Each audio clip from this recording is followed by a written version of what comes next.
आजच्या दिवसाची सुरुवात एकदम शांत आणि आरामात झाली, कारण की घरी आज कोणीच उठलेलं नव्हतं सुट्टी असल्यामुळे.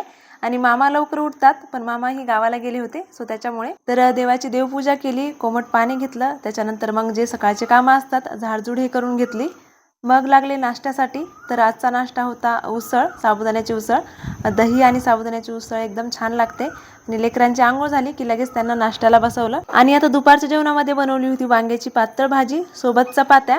स्वयंपाक हे आवरून झालं, जेवण झाले की नंतर किचन ओटा आवरून घेतला, किचन ओटा पुसून घेतला. आणि आता राहिल्या होत्या सगळीकडच्या फरशा पुसून घ्यायच्या. तर किचनची फरशी पुसली, हॉलची पुसली. त्याच्यानंतर प्रक्षिता मला म्हणत होती की मी पुसून देते म्हणून. तर लेक असली की बघा असा थोडासा का होईना फरक पडतोच. आणि ती काम करून दमली की तिला आता लिंबू पाणी प्यायचं होतं दोघाही बहीण भावाला. तर दुपारचं काम हे आवरून झालं आणि सायंकाळी होतं छोटंसं सेलिब्रेशन, कारण की आपल्या चॅनलचे 100K सबस्क्रायबर कंप्लीट झाले त्याच्या निमित्ताने. तर डिटेल व्हिडिओ मी चॅनलवरती अपलोड केलाय, तुम्ही नक्कीच जाऊन बघा. आवडला असेल व्हिडिओ तर लाईक